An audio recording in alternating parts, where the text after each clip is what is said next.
నమస్తే అండి. మీకు మీ డాక్టర్ గారు లంగ్స్‌లో నీరు చేరిందని చెప్పారా? అసలు లంగ్స్‌లో నీరు చేరటం అంటే ఏంటి? దానికి కారణాలేంటి? ఇప్పుడు తెలుసుకుందాం. సో, లంగ్స్‌లో నీరు చేరటం అంటే లంగ్ లోపలికి వాటర్ వెళ్ళటం అని కాదండి. లంగ్ చుట్టూ 2 లేయర్స్ ఉంటాయి. ఒకటి విసరల్ లేయర్ అంటాము. ఇంకోటి పారెటల్ లేయర్ అంటాం. లంగ్ గనక ఇలా ఉంటే మీకు 2 లేయర్స్ కవర్ చేస్తారు.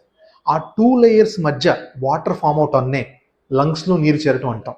అంటే ప్రాక్టికల్‌గా లంగ్స్ లోపల నీరు చేరట్లేదు. లంగ్స్ బయట 2 లేయర్స్ మధ్య నీరు చేరుతుంది. అది ఎందువల్ల అవుతుంది? దానికి మన ఇండియాలో మోర్ కామన్ కాజెస్ ఏంటి? అంటే ఫస్ట్ కాజ్ న్యూమోనియా. ఎవరికైతే లంగ్ న్యూమోనియా ఉంటుందో రియాక్షన్ లాగా లంగ్ చుట్టూ ఆర్ లంగ్ లోపల నీరు చేరుతుంది ఫస్ట్ కాజ్. సెకండ్ వచ్చేసి టీబీ, ట్యూబర్క్లోసిస్, క్షయవ్యాధి. దానివల్ల కూడా లంగ్ చుట్టూ నీరు చేరుతుంది. మూడో కారణం వచ్చేసి క్యాన్సర్. లంగ్ క్యాన్సర్ వల్ల కానీ, ప్లూరల్ క్యాన్సర్ వల్ల కానీ, ఈ ప్లూరల్ లేయర్ వల్ల క్యాన్సర్ వల్ల కానీ.